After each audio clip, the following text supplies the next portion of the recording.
So we'll watch a couple of his videos first, then we'll go over the 6:30 to 8 a.m. opening prices purge and then revert, essentially looking at those throughout the week and using that in tandem with the 8:30 open. Then any more stuff about PA past week or the AM sessions in general, and then any questions you guys have.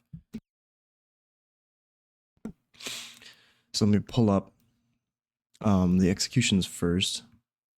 Now, if you have any comments about each of the videos, we can just go through all of them, but I just wanted to look at them just step by step, where his entry is, execution, the terminus. So let me pull this up really quickly. Go to the first one. You may have to re-click on the stream.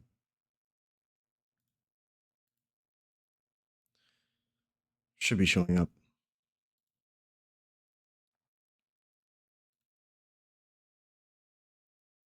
I don't know how laggy it's going to be.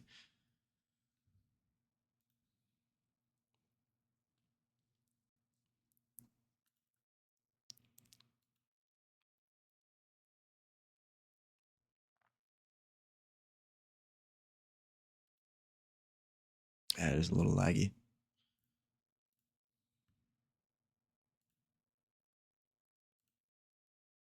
All right, so this is on November 20th. He's using basically just the 8:30 open, I assume, to run forward the buy side liquidity. So relatively equal highs is the target. Entering in a discount PD right now. He didn't show the entire screen, so I assume there's probably a larger dealing range here between low and high that he's entering around discount. I don't think he would just be entering off this large bisi without it being in discount of the dealing range. If it was all in premium, I assume unless we had a higher time frame bias, that's how he framed these highs being, being attacked. So here comes the fill. It's filled long there, right at 8:30. Doesn't look like we have a large 8:30 news impact either, so this is what I wanted to backtest going into later the stream. That 6:30 low and 8 a.m. lows, purge and revert, and how useful it is going into the 8:30 news and just into the 8:50 to 9:10 macro. So fill down there in discount. We have, I'm trying to spot what we can see beforehand. We've got low, high, lower, low. So breaker in there, you could lose that last up closing candle. Inefficient delivery in here, but then after that, pretty efficient up to the highs. So you would expect probably a trade up into this range. We tap back into the breaker, fly up, maybe consolidate around this range again too. And then once we reprice any speed points, after that, any imbalances that are formed on the right side of the chart, we should fly up aggressively. So skip forward here. So you got a low risk entry there with a volume imbalance, market maker buy model 2, yep. Trading up. Now we didn't tap back into the breaker yet, and we filled this with just buying. So hopefully it comes down with some selling here. So he took partials and premium there, the current dealing range. And there's your selling back into the breaker and into the rest of that gap there, using it as inversion. Now reprice this. We may chop a little bit above this high, but then above that, I would like to see pretty aggressive price action upwards. So tapping back into the order block here and the IFEG that's repriced. Speed up. Now that retracement prior to 9 o'clock, that's probably not what you wanted to see. We have two order blocks here, gap already being filled, and this inversion. We didn't close above it completely, but let's see now if he gets stopped out. And then here's the 9:30 equities open as well.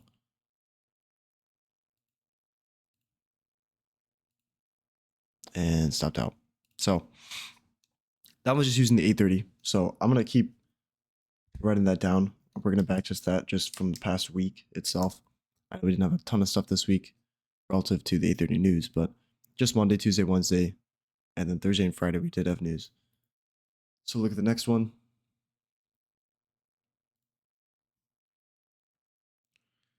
We won't review all the old ones, even though these are the macros. Some of these are macros. I'll send this This is from some of the Twitter executions. So if you want to watch that separately, there's also another playlist. If you want to go to the 2023 mentorship content, there are some Twitter executions in there. Or you can just go to his Twitter, but I think this is a little bit easier.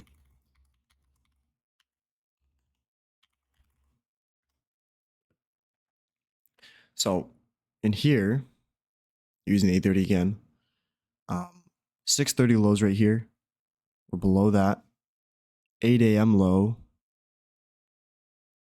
I assume it's like this candle right here. It is a little hard to tell, but so we're below the both 8 a.m. and the 630 low. So I'm trying to see if that's actually a solid framework because we're turning from discount now to premium.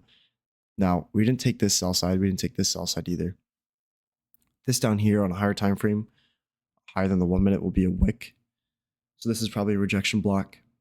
We're tapping to around consequent encroachment of it.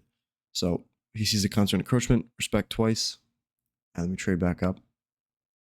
Now you can see these inefficiencies over here, for the most part, are filled. If I can skip a little forward. He's proving it's a real execution. But not a huge, crazy trade. And there's no news driver here in between 8:30 and 9:30, right? So this quick acceleration up is not from any specific news driver, but instead just the efficient price delivery all in here. This is also post-Thanksgiving, so that's why the price action is a little wonky.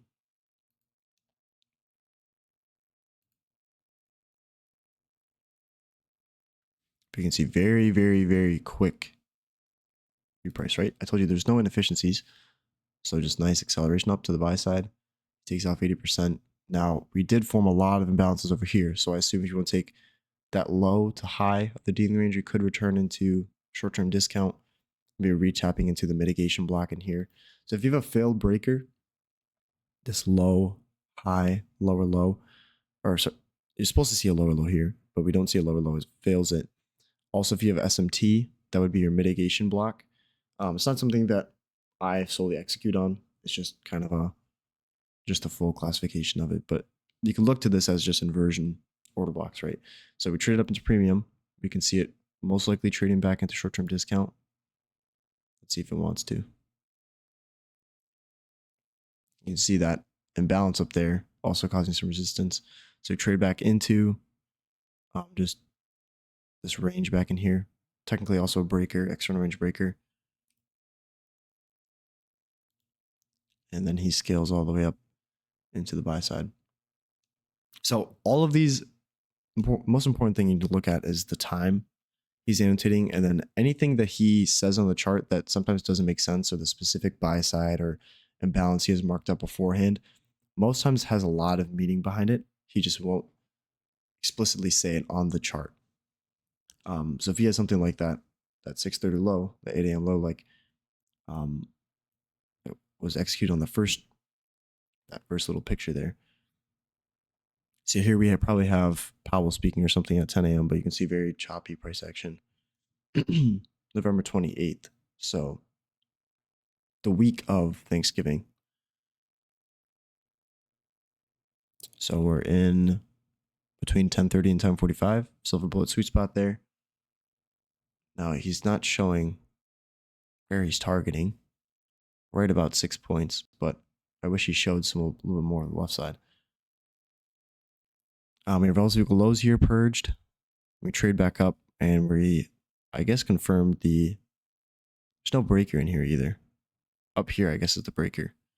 All right, low, high, lower, low. Filling a gap. Now the stop placement is something else I wanted to study. So this stop placement, we have, I guess, both the breaker over here,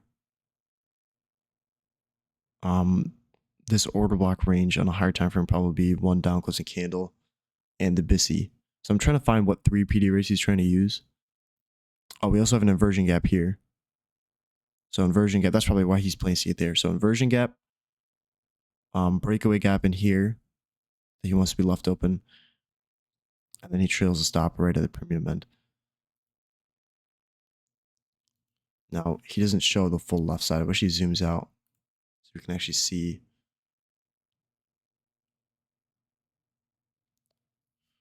This gap as well. When you're in a bullish movement like this, we trade above that range, tap back into it, that should be used as inversion. Okay, so if we have a market maker buy model or sell model, all of those left side, assuming we're reaching for the buy side or sell side of that entire model, all those left side PD arrays will be used, respected, traded through, and then used again as like, you know, resistance turns into support. So as inversion. So if we skip forward here, I assume it, yeah, that stop placement is probably because of the breakaway. So, right, if we're leaving consolidation, we leave a tiny breakaway, that first gap. So that tiny one, he's not even ignoring that. Placing the stop there. And then we can assume, obviously, with all these that they go right to target.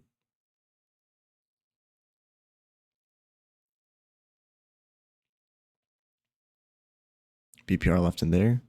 Another breakaway left. Right, so consolidation, Judas, I guess you could call it, and then breakaway gap forming in that first leg out of consolidation. I hate the fact that this is so laggy. That's the only thing I don't like. Oh, here's a lunch hour macro.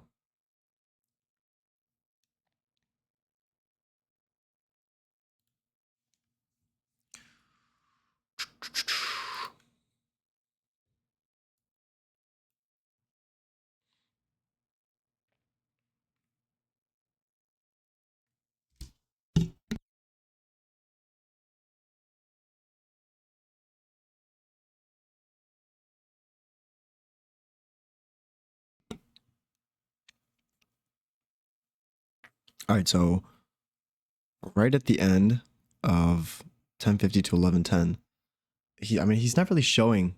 These are hard to study because there's not enough price action to be looking at. So if he doesn't zoom out here, okay, he zooms out over here.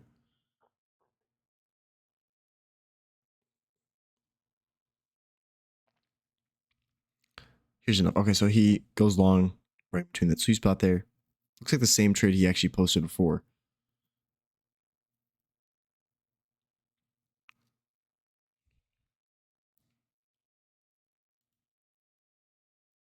Now the question is, why is this marked as sell side? He has vertical lows here on the 1 minute at 10:45, 10:45-ish, right? Towards the sell side. And I guess we confirmed breaker here, right? We have up closing range, close above it. That just seems like such a weird entry to me. He obviously had a higher draw on liquidity. And price mitigate, wake up the fair value gap, he put stops. Yeah, we also could go back. That's true. Rewind the trading view chart. I'm going to fully look at it. Although on the 1 minute, after a while, I don't think we have access to this. I think it's only, what, like 30 days? So it might be a little bit too far.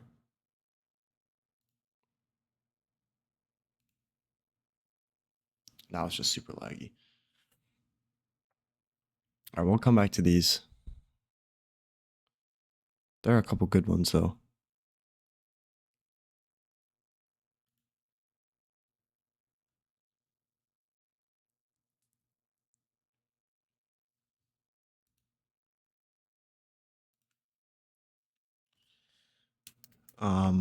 While this is loading, we are gonna, if you didn't see the schedule, we're just looking at these, then we're gonna study the 6:30, 8 a.m. true open.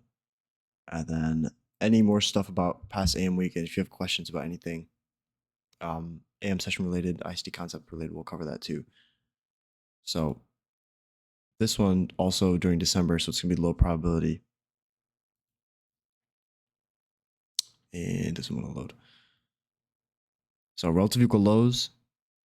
A lot of the trade setups you see in here, he's using a breaker as confirmation. So he sees the purge of liquidity, and he's identifying the breaker to be confirmed, right? So like in this case, we have a lot of relative equal lows building up. This is also outside of a kill zone, so I guess this is not really the best example to be showing. I was using the lowest leverage, so 1 micro contract. But purge liquidity, breaker formation in there, trades above the breaker, uses the fair value gap and the breaker, so that's your unicorn setup long. Now he places his stop completely below the breaker. So very strong breakers that you want to see hold in price movements. You're not going to really see the entire breaker closed in preferred, but a full close or trade, lower from that range, he's got it right at that bullish order block there. So price really, if we're very bullish, you want to see this extremely strong price movement out of the breaker. Placing a stop aggressively on this kind of trade model would be fine, right? We have to place it all the way down here. That's below multiple different points, right? The breaker, the fair value gap, order block. You can see he's trading all the way back, trailing all the way up into take profit. Yeah, it is a little laggy. I might just stop these because these are not loading today. All right, we'll go to TradingView. We'll cover this later if it wants to stop being laggy. No, it's just my Chrome. I think just the Wi-Fi is being a little. My Chrome for some reason has been lagging for the past couple days. I think I need to delete it and reinstall. But all right, we'll look at. Everyone hopefully can see this. Let me switch my OBS recording. There we go. Surface has been bad all around. You mean like the stream? Stream been good, or are you just saying Chrome services? I can reload the stream. Oh, I see. Okay. Yeah, I was wondering because yesterday I was trying to do the same thing, just review those, and it wasn't pulling up. I had to delete files off my PC and everything. All right, we'll look at. So that's 6 a.m. open. That is true. All right, so 6 a.m. open. And probably could do this.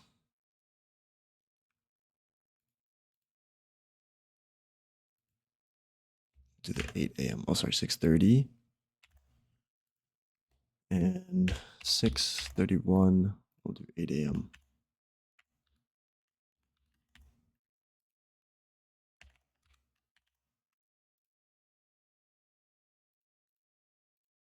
Whoops.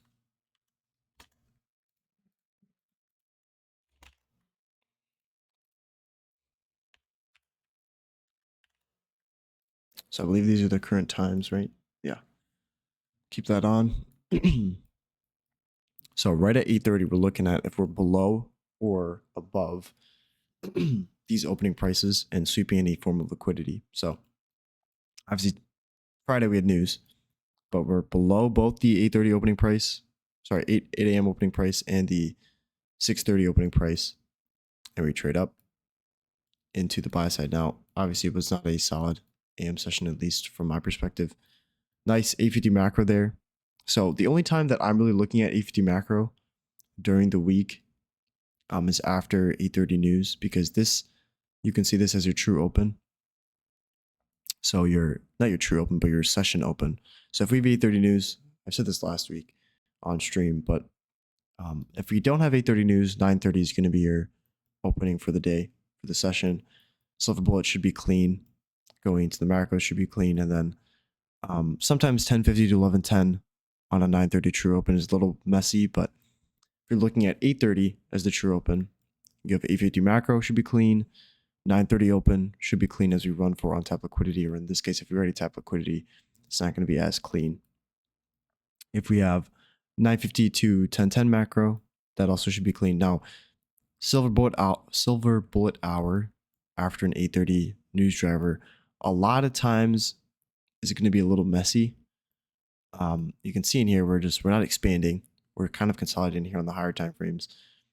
We do have tiny portions that are, you can time like this 10:30 little macro in here. We fill into the gap, trade back lower. But in hindsight, it's a little bit easier to see. When you're actually trading, it becomes very difficult to identify this low probability, these setups here. Then after the silver bullet hour is like completed, this macro is the last one you could be looking at for the AM session following 8:30 news. Same thing with, if you look at Thursday, Thursday we also had 8:30 news. CPI, so a big one. Taking out both buy side and sell side. So not the cleanest news there, but looking at silver bullet hour, not the cleanest. I guess it was pretty clean. This is a fluke, but 850 macro selling off there, or 1050 macro, sorry, selling off into the external range sell side from previous week, or previous day. Now I'm curious to see if we have 630 trade above it, knock on the buy side, and we dump off. So another day where we have 8:30 news driver above both the 6:30 and the 8 a.m. taking out the buy side up here as well. Obviously with the news driver, you're not going to be trading this, but just something to study. We'll go back here. So here we have, now we have external range liquidity form of London. 630 trading lower. We're not anywhere near it. I guess this is also pre-CPI, so not the cleanest price action. We are above the 8 a.m. price, not taking out buy side, and we're not in premium either. So I would not be looking at this as a model, right? You'd be waiting for 930 to true open anyways. But you can see the market maker model. We're in discount of that model. So there's really no point in, I think, in this case, trading that 830 open because we're not taking out substantial buy side. If we were all the way up here, took out that buy side, and then we, just showed a trade lower, you can use that 850 macro as an entry towards the sell side, but nothing in there. I think I would have liked 10 a.m. I think we did short that retracement up into there, taking out the sell side once more. You've seen in the other videos that 10 a.m. on a high probability day or in a high probability macro will either retrace or reverse. I covered this in a video, but if we trade back lower instantly prior to 950, there's no point in aggressively trying to enter, especially if the untapped liquidity is further away. Because in that case, most times 10 a.m. won't reverse. We'll see this trade back up into the range, possibly knocking out internal range buy side, filling that gap once more, trading back lower. I think we also saw that. Is it today? Nope, Thursday. Thursday, we got the same exact thing, right? Same exact kind of scenario where we have sell off here, no reason to enter prematurely, but sell off on top liquidity, obviously lunch low, another session, sell side, trade into the gap. Well, there's actually not a gap here on the 1 minute, but old selling, 3 minute gap, we trade up into it, and then one last time right at 10 a.m. taking out internal range buy side. We're tracing into the unfilled portion of the 3 minute. We don't have any gaps all the way up here. We're not going to trade into here, right? We're reacting off of a higher time frame pool of liquidity. We have SMT up here with ES. So we're trading back lower. You can see this to be used as a breakaway gap, but filling it right at 10 a.m., right? Right at 10 a.m., we're taking out internal range, filling the gap, trade back lower. We'll go back to the other stage, but those are the kind of setups that you can be waiting. Do you see wicks meeting? What do you mean by that? Here you have a 10 a.m. Retracement.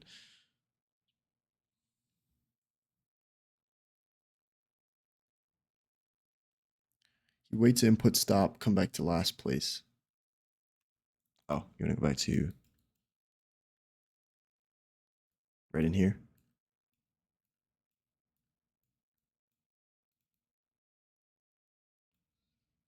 You're talking about the rejection block up in here?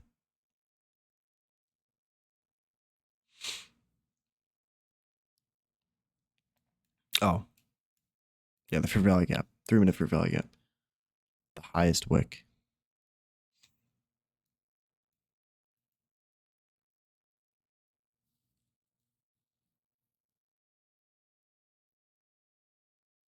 Oh, yeah. This down wick. Right. That's your entire gap fill. So it's not something I'm looking at to enter. That would just be your full efficient delivery. ICT put stop. Oh, at this high. He trailed to this high.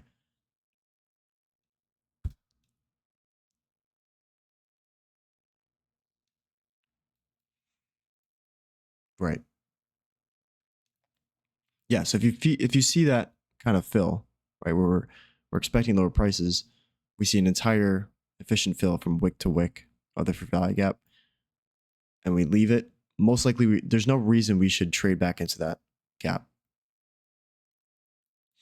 That's why you can use tight stops in this scenario where we know that the 10M is going to create that last pump up there. I mean, it happens a lot of time with a bunch of different gaps, right? Like this gap, filled it efficiently. You can place a stop at that low, buying and selling all the way, work through it. Now, that doesn't mean that we can't reclaim them. Obviously, on lower time frames, if you see like the 1 minute wick back and forth into a gap, that's going to be completely inefficient. Like in this case, right, we have multiple wicks, trades all the way up to that previous wick, but that's just a wick all the way up. Wicks are inefficient, so you can see we filled it multiple times, buying and selling all the way through. Then once we close below it, after we filled it completely, then we can finally leave. For bullish, how do you trade 1030 while 1050 can take the stop? Can take the stop the low at 1030.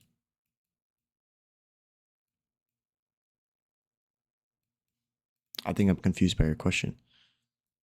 If you're bullish, okay. So I don't even think I traded this one if the execution labels are up. Oh yeah. So shorted it here. Took partial at the sell side. This kind of model, this framework here is expected. I'll send you a picture of the flow chart that's added into, or if you're familiar with the PDF, this is directly in the PDF. If we have an extended range and we return up into premium, this market maker model is expected. But if you're asking about the 1050 macro, if we're expected to take stops, obviously if we're in discount here, we're trading lower, you don't feel comfortable taking this as a short, there's no point. You don't have to. I'll send the PDF in here. It's posted a couple different places, but I'll share it really quickly. It's not the final version. I'm working on a full AM guide that'll include like 8:30 news, a bunch of different stuff. So it's not finished, but that's the one that we all look at during the live streams, and we'll cover that. So it includes 950 macro, 1030 macro, different true opens, but it doesn't flow as correctly. It covers 10 a.m. too. It's all over the place. So you may have to piece it together, but there's still plenty of data in there that hopefully you can find helpful.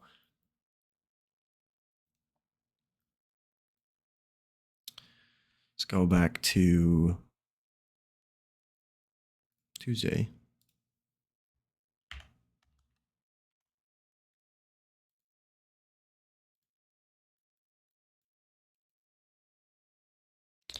$8:30, below the 8 a.m.,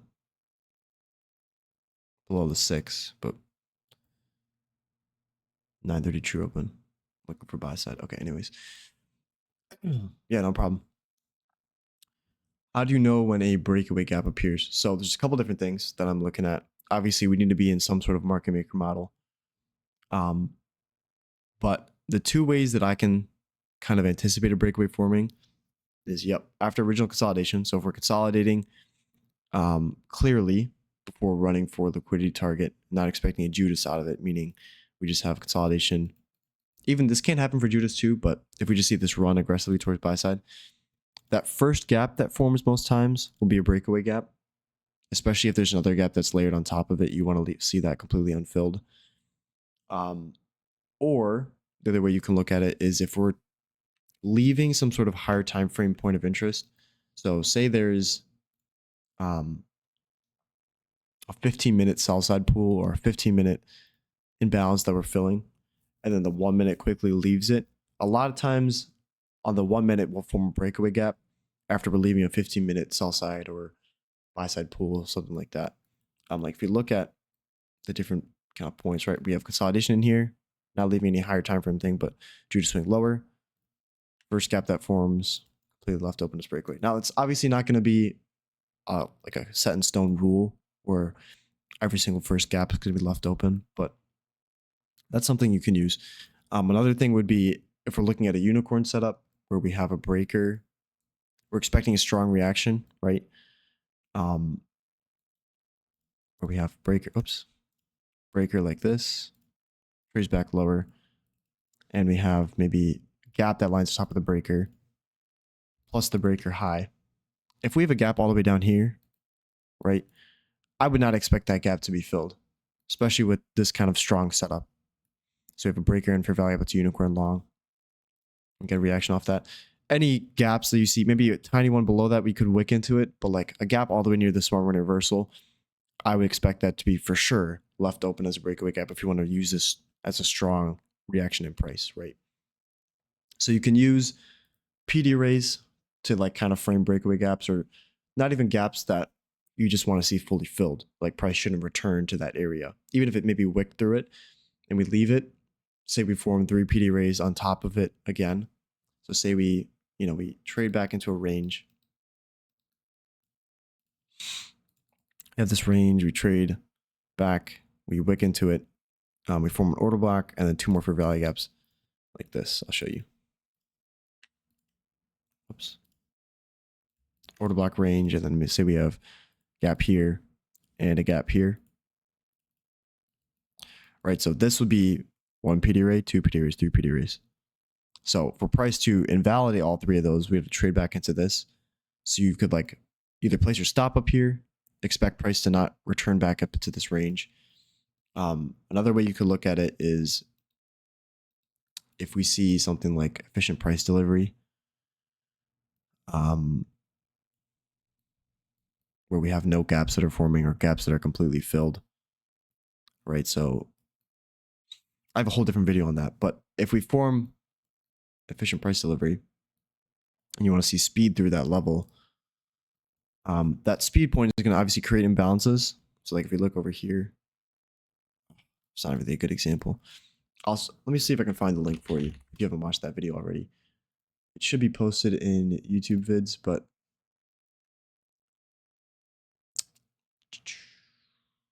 this video right here. You can use that speed sometimes, the first one that formed, the first 2 that form, as breakaway gaps as well. Hope that answers your question. I know this is kind of a wide net of different answers, but obviously it's not going to be set in stone. There's one answer for most things. It's just some things you can look for. Yeah, no problem. Prefer trading London session. Do macros work there? I do assume that there probably are some macros during London session for indices. I just don't know the times. I don't believe ICT, I could be wrong about this, but I don't believe ICT has said anything about indices, London session macros. Other people might know about them. I'm sure could probably find some answers in the chat or in the general chat.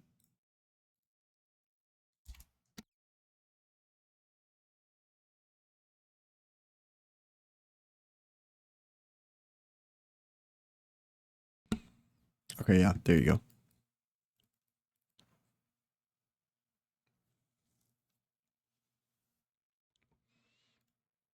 I would just say just backtest it. Just go through maybe a month's worth of price action. Look at that stuff. Let's continue. It's like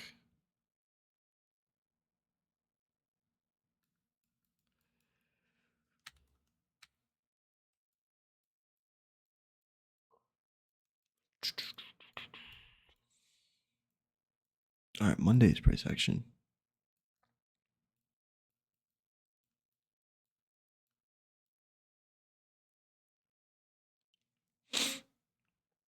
So here we're above 8 a.m. and 6:30. Obviously, we had London protraction here dipping into sell side, so I guess that's where you could expect 8:30 not to sweep sell side when you have a standard bond like this. Still got to backtest this a lot. Trying to figure it out. So I guess London protraction. Let me write this down in my notes. Takes priority over the 6:30.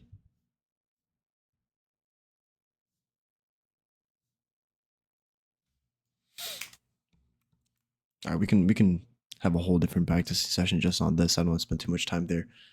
Instance 9/1/2024 on ES. Let's take a look.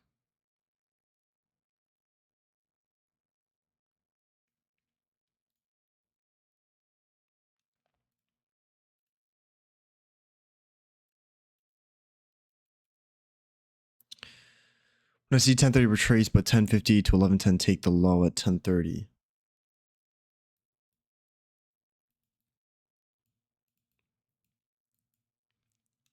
Okay, so in this case, so are you talking about trading the 1030 or trading the 1050? If we're looking to trade the 1050, we take this low. It's not the biggest deal because if you look at it as a framework, right? We have a market maker buy model here. So I'm reversal at the low with SMT, buy side up here. And then also between 1030 and 12 o'clock, we're looking for what's called the opening range model. So either we can return into premium or discount relative to the dealing range, or we'll attack the AM or PM high. Sorry, not the AM or PM high, the AM high or the AM low. So AM low and the AM high form between 9:30 and 10:30. So if you take that low and high, here's your low. Here's your high right up here at 10:19.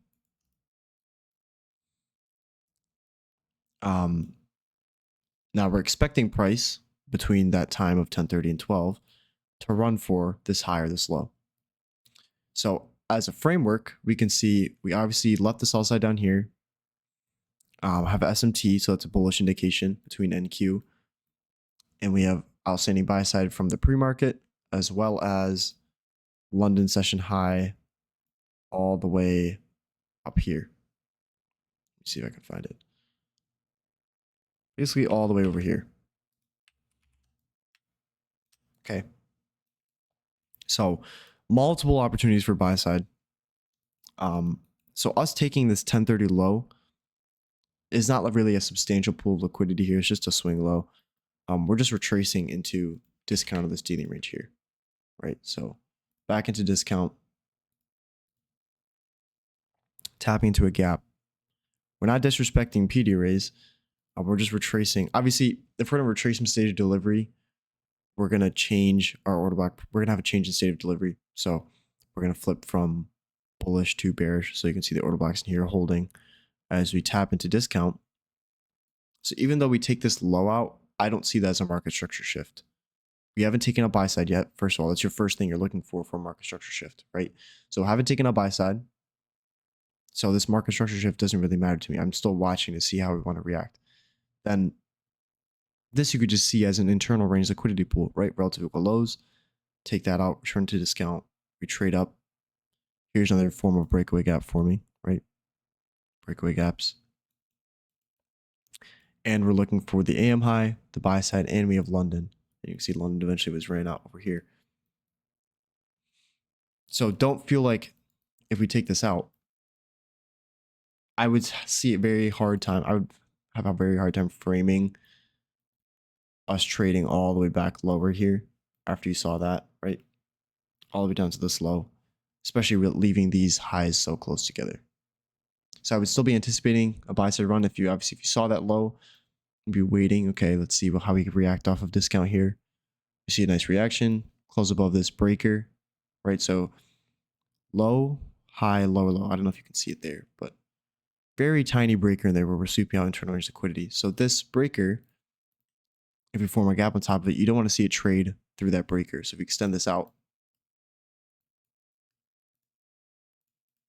taps into it right there, you can see how much respect we got off that, right? So you could be using these candles. We also have an order block that pairs on top of it. Using that all right at the end of the macro time, and then right here, 11:09, minute before, you can see that entry, and you could be targeting the buy side up here, which you're looking for if it's ES 5 points, 6 points up to the buy side, and then London high, obviously much further, up to 17 points ish. I hope that answers your question or gives a little bit more insight to it. What's your reason for trading indices over Forex? Personally, it was just something, it's just the first thing that I started learning. So when I was introduced into ICT, I took, or I watched the 2022 mentorship content, and that was all focusing on indices for the most part. So, and when I first started trading, I would trade options on the ETFs. So I never really touched Forex. So contracts and how S&P and everything moved like that was something I was already comfortable with. So I didn't feel like learning the exchange rates. And when I started learning the 2022 concepts, ICT also kind of hinted to the fact that Forex may be leaving soon. Not soon in terms of a year, but maybe in the next 5 to 10 years, you could see it slowly dwindling away as CBDCs become a thing. So I didn't really want to learn something that was gonna leave anytime soon. Although it's the same concepts, I would just feel more comfortable learning and getting familiar with indices. And I've had no problem with it for the most part. I think the kill zones are better. Get more time to sleep in with the 9:30 open. Um, yeah, it's not really a direct reason, but just what I was introduced to first. Yeah, Forex too slow. Although I do think Forex to some extent is easier to trade, um, just because of the profiles you get in the daily, right? Like if you see that high or low forming during London session, you can expect during London close the low or the high is going to form. So to capture the daily range, I think it's easier on Forex, and I think just the market maker models on like Euro USD or even GBP are much cleaner.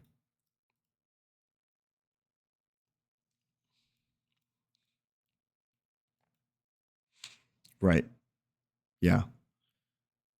Subs really move really fast. Yeah, Forex is it's quick, right? You have very low resistance liquidity runs where price will just spool very quickly. So, um, if I were to trade Forex, I would probably look at the daily range, or I would look at trading just market maker models within kill zones. I think there's so many, the market maker models on Forex are just too clean. Like here, you can see market maker sell model. You can frame a bunch of stuff. So if I were to trade Forex, I wouldn't even trade macros most likely. I'd probably just look at a kill zone, look for a market maker model we're in, trade on the 1 minute, scalp it, and be done. But you can see on Forex, like those screenshots everyone shares, those guys get huge run ups, like from all the up here, the low risk, all the way down to the sell side. Which when you compare it to indices, you're like, all right, I'm scalping 20 points. Why don't I just switch over? But it's basically the same thing, right? I would rather be in a trade 20 minutes than having to sit through it for a whole day and watch it play out. So that's all I need.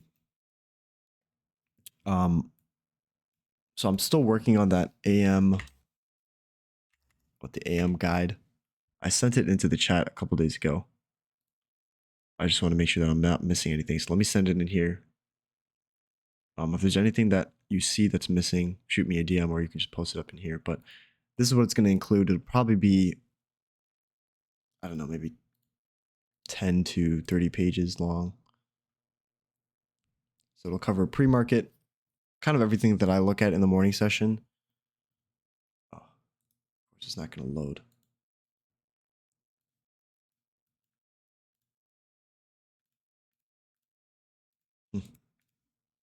I guess I'll have to pull it up.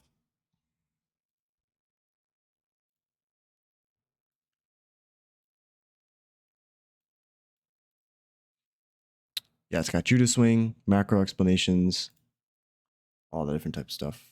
True open. So if you see anything missing, let me know.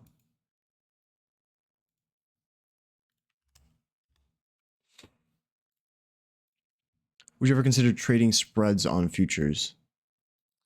It was something that I thought about early on into ICT concepts, especially with using something like a daily bias that's so powerful. I would consider it. It's just you do need a lot of capital to actually trade a spread effectively, because if you get breached on a spread like a call debit spread or a credit spread, something like that, you need a lot of capital to defend yourself. If you're not familiar with options, don't worry about it. But it's probably something that I wouldn't do. Yeah, exactly. You can obviously your credit may be like 3,000 a week, but if you get breached, it's like a negative because you have unrealized loss. There's no capped loss, so you could get like 3,000 a week, and then you're wrong once, and it's a negative 40K hit to your account. So if you don't have like hundreds of thousands of dollars to defend a position by just buying in the money calls or puts, depending on whatever position you have, I don't think it's just such a risky thing to me, right? Like you're obviously getting credit for basically doing nothing, and if you can frame it around a very strong daily bias, like if we know we're gonna go down on the daily, like maybe something like oil, like if they have an oil future or an oil ETF, something like that, where you could frame something on this. Obviously, you'd probably use seasonal tendencies, all that stuff. Yeah, just option spreads. Oh, I see.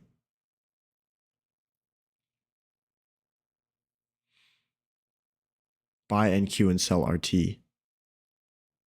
What's RT? Am I missing something?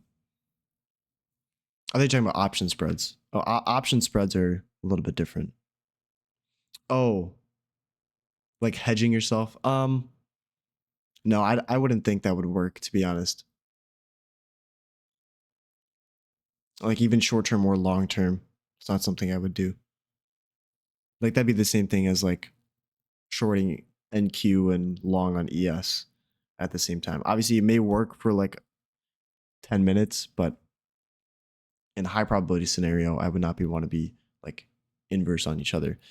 But if you're looking at option spreads or that kind of stuff, I would say seasonal tendencies and very clean market maker model would be your benefit, right? Like we saw this fill, we trade back lower. You could probably put a put spread up here, not expecting price to go higher, and we trade. But it's such a risky thing that if you're looking into put spreads or call spreads, obviously I'm not a financial advisor. It's just very, very risky compared to here's your stop loss, here's your take profit. I got a 2R. Let me just do it for 20 minutes and be done with it. But options in general are just once you move off it into futures, I feel like there's no going back, at least for short-term scalping. Like with data and everything, it's just not worth it. Like you can be right on options, but because you held it too long, your premium just dwindles into 20 cents. It's very frustrating. What's your opinion on trading crypto? In my opinion, if you're talking about speed, crypto, Forex, indices, stocks. I don't know how algorithmic crypto is. To be honest, I haven't studied it all that much. I see people posting about it all the time on Twitter.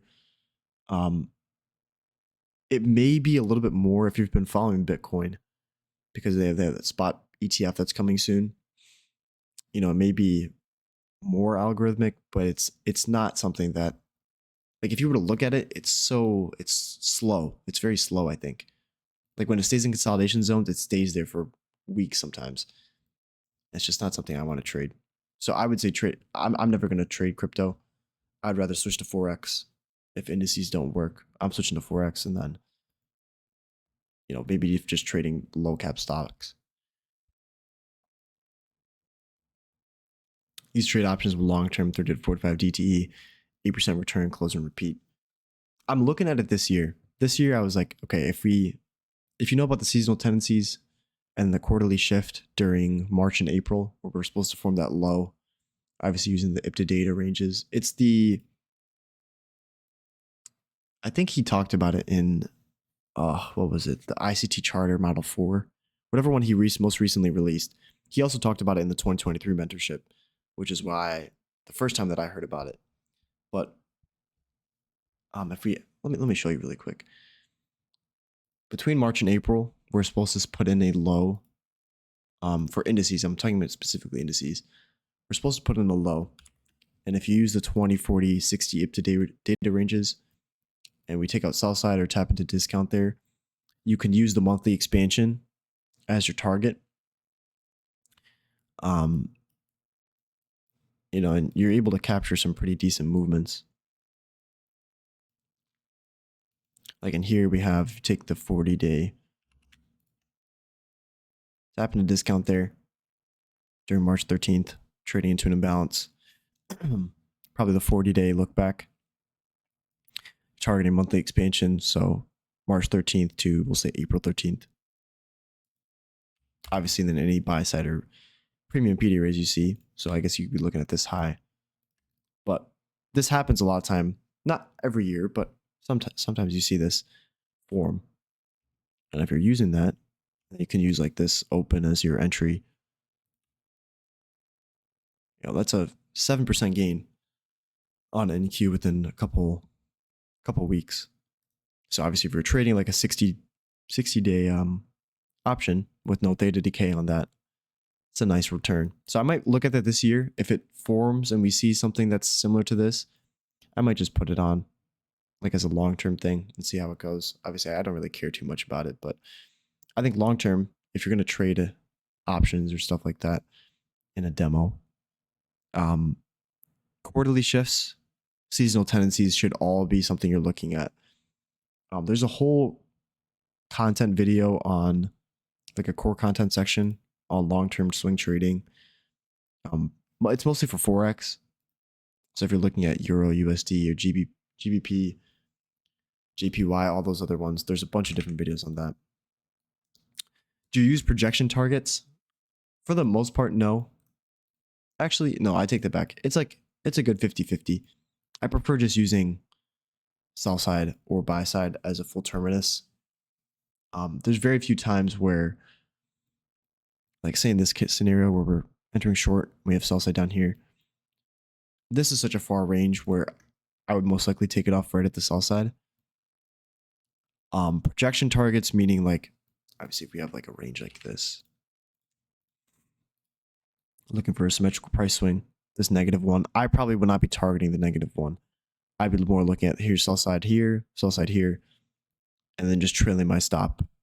So obviously if we purge that sell side and we had a runner for this one down here, I'd be trailing my stop aggressively, but I wouldn't take a partial at the swing projection. So no, it's not really something that I use. The only time I'll use it is for the time fib, but that's not really something that happens a whole lot.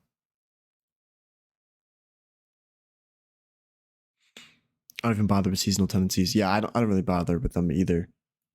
It's only just for that long-term stuff.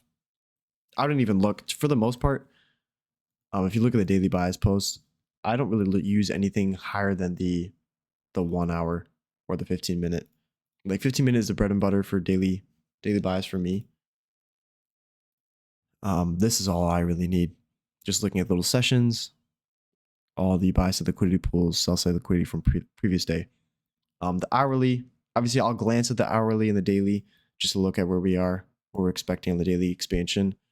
And I'll look at the weekly on Monday and Friday.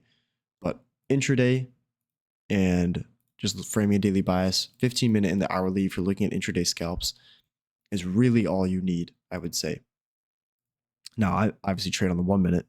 So if you're trading something like the 5-minute, then the 1 hour, 4 hour, even the daily is probably what you could be looking at. Like 1 hour market maker model, 15-minute order flow, 5-minute execution. For me, it's more 1 minute execution, 5-minute order flow, 15-minute bias. I think it's good to just use a couple different time frames. If you're trying to frame a 1 minute setup, like if you're looking at the macros and you're looking at the 4 hour, before 9:30, you're trying to frame your bias on the 4 hour chart. Obviously, it's going to help to some extent, but it's going to be so minuscule where you're just going to be overloading your brain on too much information. And there's going to be so many conflicting biases in your head that you're going to have analysis paralysis and you're not going to pull the trigger.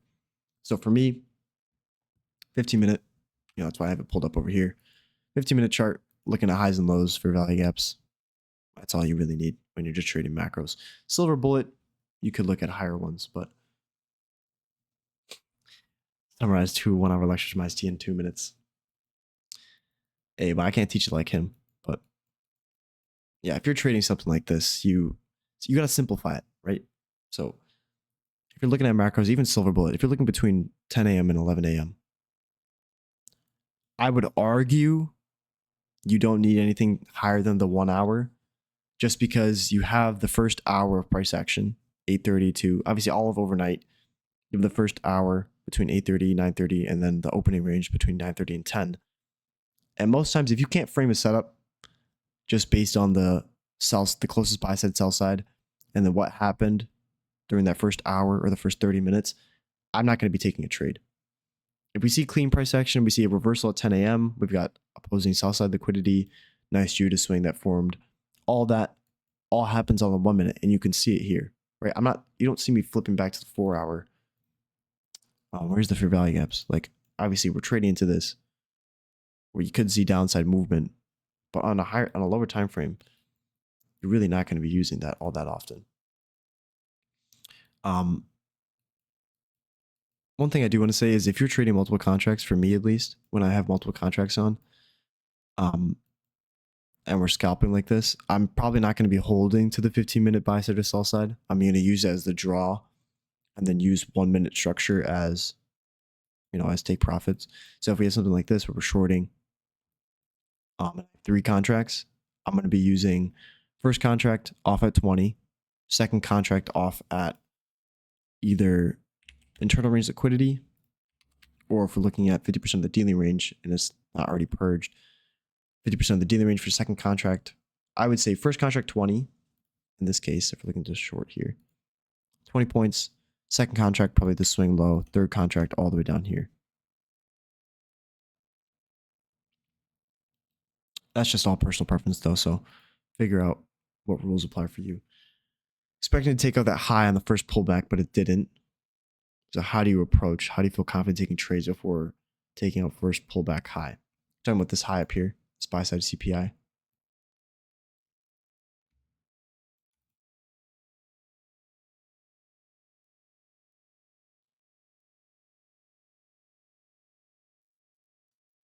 Oh, in the sibi block.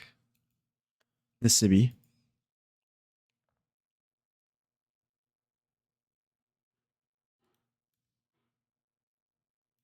Which high?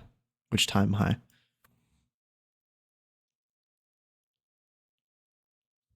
This one right here.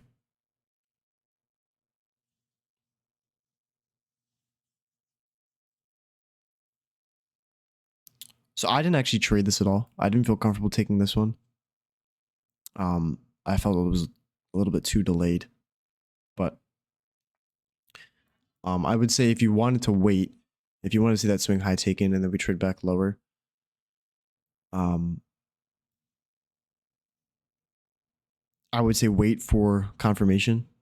So in this case, like if we trade up into this sibi, you were unconfident about trading something, is that you just wait for this breakdown, trade back a bit to it, and we saw respect like there. We're closing very bearishly. Use it as a target. But I would say like something like this, we're looking to short and we don't take out internal range buy side, like this high being not purged. It doesn't have to be perfect. So same thing with the bias, right? It doesn't have to be perfect. You just have to have a mental model of what it's supposed to look like. And then based on the mental model, you need to kind of make allowance and variations in the different price. Like in here, obviously, I was expecting the buy side to be ran out. Once you see that the repeat array is broken, I'm not going to keep seeing all these as pullbacks. I'm going to flip my bias. We're going to look at further sell side. So if we didn't get this high taken, we see displacement. We see it here respecting the fair value gap. I would feel more confident, like, okay, we're not going to return up into there. But that also just comes with practice, right? Like you're not going to be able to anticipate it as perfectly. Like if that's something that you need and you don't see it, I would say just don't trade it, right? Like if you're looking for a market maker model and you don't see that liquidity sweep, don't trade it. Just watch it, see how it plays out. And then obviously if it plays out, you journal it. If it doesn't play out, you still journal it. And then you can build that pseudo memory of, okay, this is what I saw happen.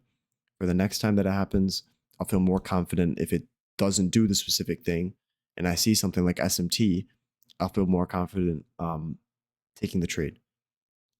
So there's obviously going to not be points where, like this trade, I didn't feel confident in it because there was no element of time for me that was very precise. I haven't really seen something like this where we failed to take out liquidity on the 930 Judas, trade back lower, and we're filling a gap at the end of the macro time. Like for me, this is not something that I've seen play out a whole lot of times, and I didn't feel confident taking this trade, so I didn't put a demo on. Like even in here, I didn't take this 1030 trade because we saw 830 as the true open, expecting silver bullet hour to be very poor. So even though it did play out, if you look at this, it's very choppy price action. So if you're not confident in it and it's not something that applies to your rules, I would say just wait it, record it if you want, put your annotations on the screen, and then when it finishes playing out, take a picture of it again. This is what I did. This is what I didn't do. And this is how I can learn it. So the first thing, if you want to get better at tape reading, the two things I should say you should do, or three things. Obviously, one would be journal. So journal all the stuff you can see. Two is intraday price action. Recording intraday price action is very important. So whether that's recording just a screen, you can actually go up here, hit publish, record a video, and then you can pull up whatever you want, and you can actually record the screen. And then you just put the text box up. This is what I think price is going to do, and obviously if it plays out, you can record and review it for later. Or what you can do is very early on in my ICT trading, I just had a whole separate Discord server with just me and a buddy, and I would just post at 9:50.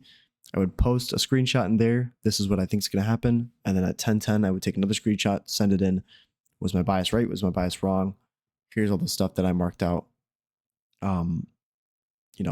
Why I was wrong. And I think that's very important because you have obviously if you're taking screenshots after, it's still going to be helpful, but you're not going to get the full benefit of seeing it live, right? If you take a screenshot now, you know what the answer is before it even happens. But if you take a picture here, okay, I'm gonna take a picture here. I assume it's going to go for sell side. We just broke market structure. Whatever your bias is. And then you take a picture again, you get that kind of confidence boost. And even if you're wrong, you still get a confidence boost because you're learning something new. Then when it happens again, it'll, you have more confidence taking it. Was you able to show some invalidation point in price where your bias would switch? So in this case, if we were looking for this buy setup here, which I was, a specific point,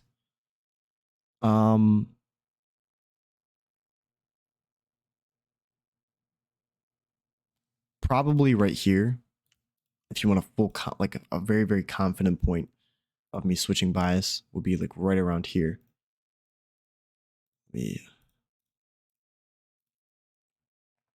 I told you we wanted to see how these PDRs were holding. So we have an order block here, CISD, held it with candle bodies. Another order block holding, close below, tapping up into it, holding, and then we close all the way through this tiny order block here and this order block in here. So that would be the line in the sand for me. But most times it's just 3 PD arrays.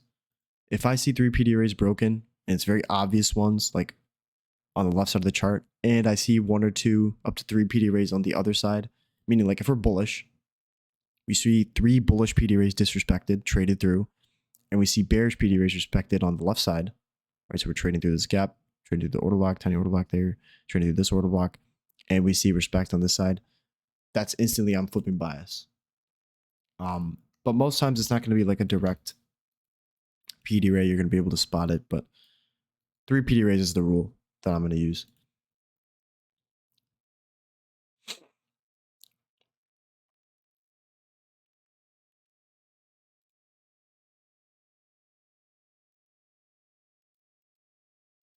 Yeah, the theory should be learned, then simplified to meet your needs. I agree. I think you should learn as much as you can, as much stuff that's relevant to your model or whatever you're trying to learn. Fill it all up, understand it at a deep level, and then simplify it. I agree. You're supposed to. ICT will give you this arsenal of weapons, and he'll go in depth about every single one, like a Reaper. You've got macros, you got silver bullet, you got long-term trading, all these different things where if you're trying to implement it all at the same time, there's just too much information. Even new week opening gaps. I used to use new week opening gaps a whole lot, but it's not something that I even really use all that often. I'll, glance at it a couple times, but there's so many different things if we're trying to use all this. But I also do think it's important to learn different models. Like if you just learned the 2022, obviously it'll serve you well.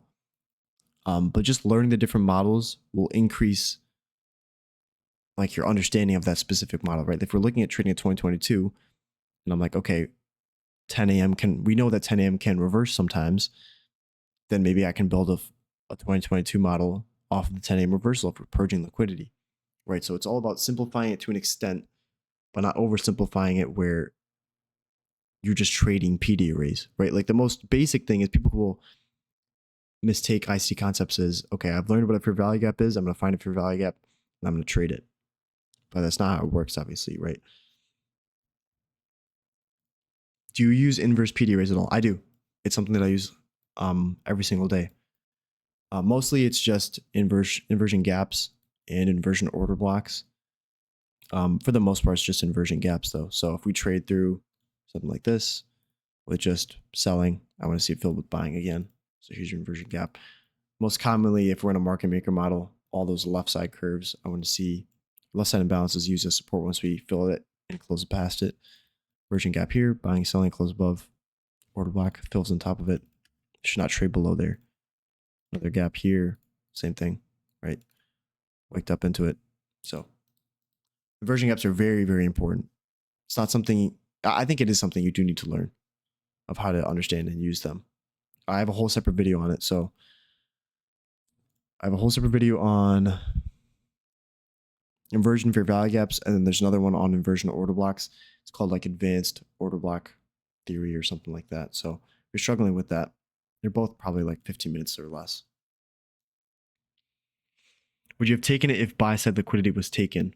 Yeah, if we took out buy side up here and then traded back lower right at 950, I would feel much more confident taking a short. Probably not here because it's so late. Preferably this happened at 10 a.m., right? We see retracement at 10 a.m. So all this kind of shifted to the left. So if we had buy side run at 940, we traded back lower, got a low risk entry at 950, and then another retracement entry at 10. That's like a textbook entry. If you see the PDF, the 950 PDF, that's your B classification. So it's like something that happens a lot where you can spot it, and it's very, very clean when it plays out. That's like your 2022 model.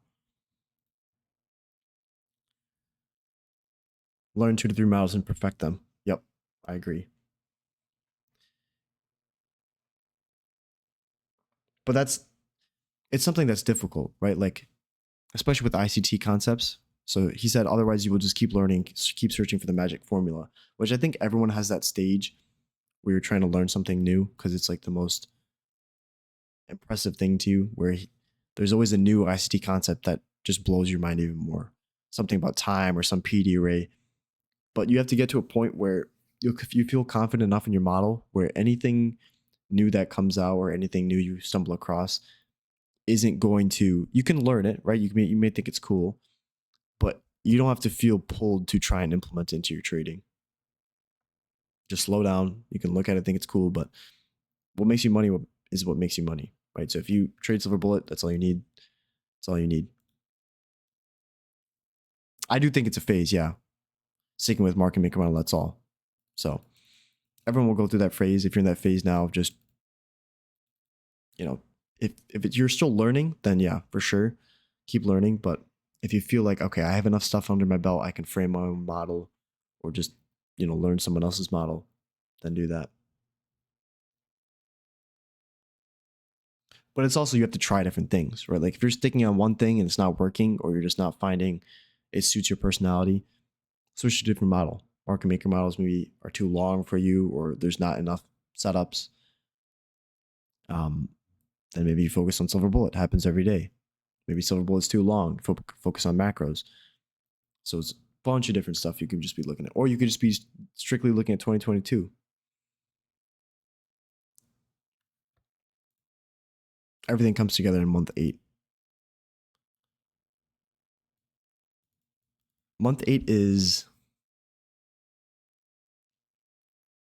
that where he talks about like the full sessions, I assume? Bread and butter subs are the best videos. I need to rewatch those. I need to watch that and then the Scout Sniper series again. I haven't watched those in a while. Those are like the first couple ones I saw.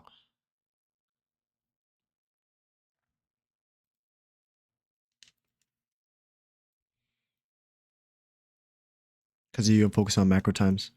I appreciate it. I'll send that as soon as I get finished with that AM guide. I'll make sure to send it out because that'll be very helpful, I'm sure, for everyone trying to learn macros. Also adding to it, would you suggest that the 950 to 1010 to focus on to simplify it? I think this is my favorite one for sure, just because I've been studying I'm trading for so long. I think if I had to just pick one, it would just be this one for sure. I think this is the only one that you really need. There's tons of setups that form around this, just because you have such volatile time of the day between 9:30 and 10:30. To simplify it, I would say it's a little bit difficult just to find like a simplified model. But if you want the highest probability, you want to see a Judah swing in between 9:30 and 9:50ish, taking out liquidity. And then 10 a.m. either retracing or reversing. But I can't really put it in a simple terms, I think. Like the most common ones, yeah, Judah swing, trade back lower, wait for value up, order block, enter off that, target opposing side. But obviously that won't happen every single day. So you have to frame different models. But I do have whole separate videos just based on that, like 40-minute videos. So if you want a full in-depth guide, obviously the PDF is available. Or if you want to watch those videos, they're all just called backtesting videos. There's one, the in-depth guide for 950 macro.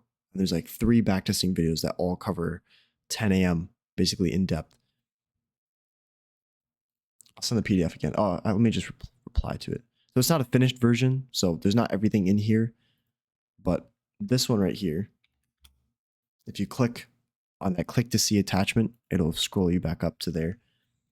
Doesn't have everything in it, so it's not finished. I'm trying to finish a new one that covers everything. But click on that PDF, maybe read it a couple times, and then watch the videos on YouTube that all accompany that PDF. It'll make a lot more sense to you. I mean, like if you learn that and study in depth, you'll see that this is all you really need. Plenty of opportunities. And typically when this macro is low probability, the rest of the morning session is going to be a little bit rough. Do you take news into consideration when trading the macros? I do. It's a very big point. 10 a.m. news is something I'm very aware of beforehand, and it typically will make the macro a little wonky. So 8:30 news, 10 a.m. news, and even if we had like FOMC right in the PM, that's all gonna play an effect. So yeah, economic calendar is very important. I would say learn it. So like something of 8:30 and 10 a.m. news. If you have both, I'll give you an example. If 8:30 sweeps liquidity and we reverse, and then we see a change in state and there's another opposing side of liquidity, like if we have buy side sweep here, sell side resting below, then 10 a.m. most likely will distribute towards that opposing side. So having those news drivers are very important. Make a video on it. I'll probably make a video covering the economic calendar. It's something that Market Maker Turbo talks about a lot in his videos, so I don't want to make a video before he does, but it's going to for sure be in the PDF, the new one that comes out.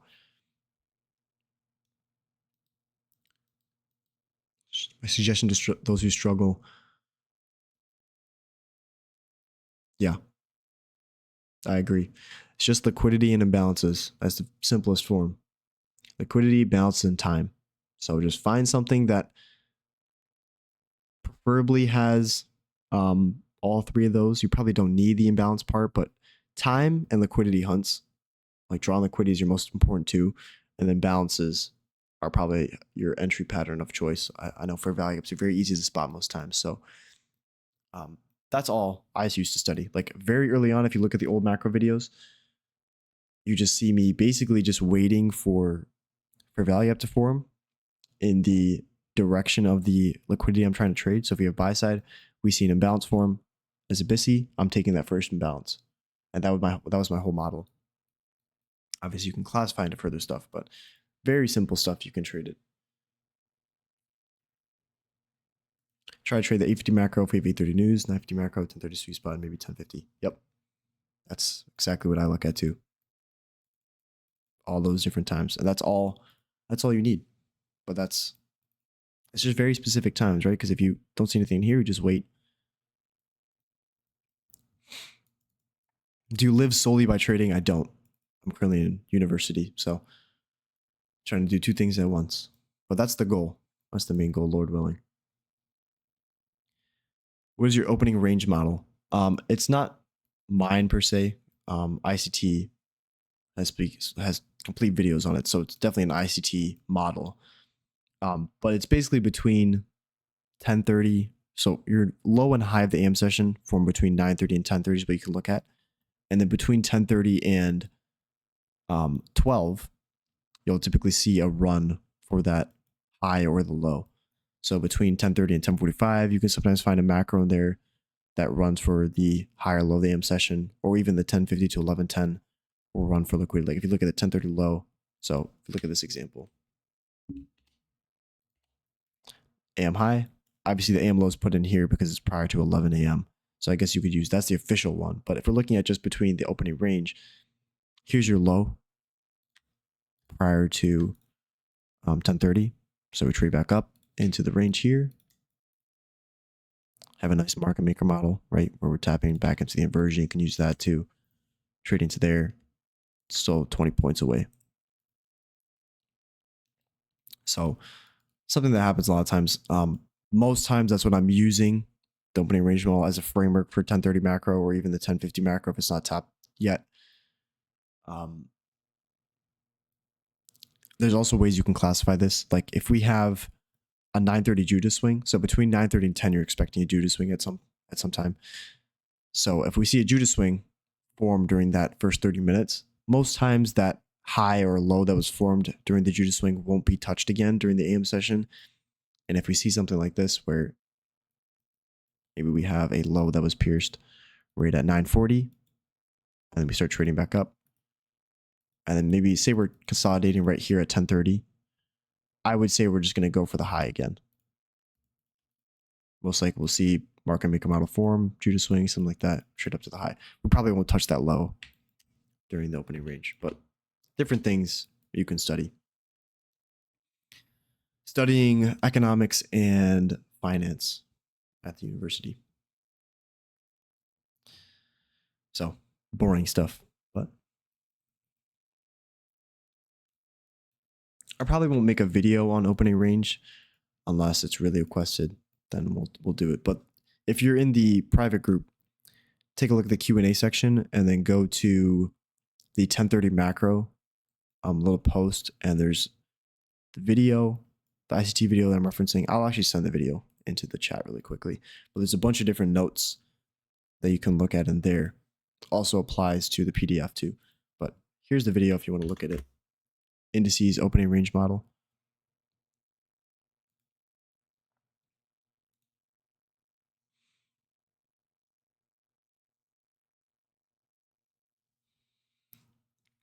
He does it on a higher time frame chart, so he probably does on a 5 minute, something like that.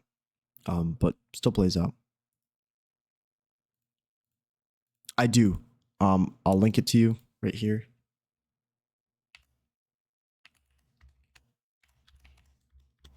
Click on that and then scroll up to the top. There's one video covering the PDF and then another video covering the flow chart. There's also just a bunch on YouTube. Like if you look at the backtesting videos, those explain it way more in depth. Like the video I just sent you is only about 16 minutes long. The videos on YouTube will all be 40 minutes plus, giving specific examples for very specific things. Like I have a whole video just covering 10 a.m., just this time at 10 a.m.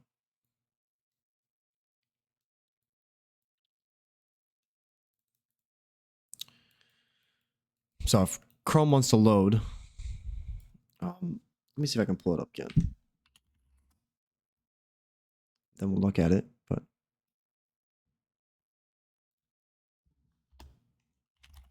Otherwise, if you have any more questions, you put them up in the chat, cover those, and then end it off here. I don't want to take too much more of your time on a Saturday morning. All right, let me see if this wants to load.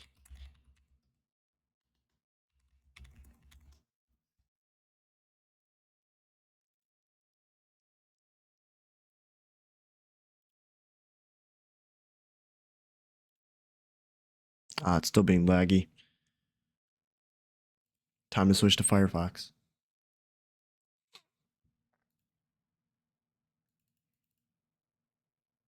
Yeah, it's a Q&A post, so it may be blocked. It's also within the live stream recording. So if you go to the live stream recording, unlisted video thing on YouTube, you just need to kind of hunt for it, but it should be in there. Nothing. If you watch the in-depth guide, that goes way more in depth than the video. It's just explaining different stuff.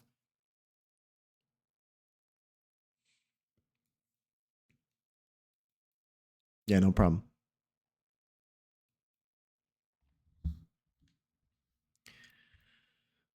All right, so I think we'll look at wrapping it up here. I definitely do want to study this 6:30, 8 a.m. price thing going into 8:30. I probably won't trade it, so I'll probably just use it in tandem with the 850 macro. So that's probably something, if you're looking at 850 macro and want to study it, study the 8:30 news driver, and then study this 6:30, 8 a.m. opening price, swing low, swing high, whatever it is. Probably could find plenty of examples on that. So I'll make sure to post this to YouTube. It'll be most likely unlisted in the YouTube vids chat. I'll send it into the chat as well once it's done rendering. So if you were late or just missed a portion, that'll be available. No stream on Monday because we have a bank holiday planned for a stream on Tuesday. I just don't know if the price action is very poor. We'll still run a stream just for as a Q&A, but that'll probably be it. So if I don't see you till Monday, have a great rest of your weekend, or actually Tuesday, great rest of your weekend. If I don't see you till next Saturday or sometime this week, enjoy your weekend, enjoy the rest of your week, and I will see you guys then. Stay safe. Good luck, good trading. Peace.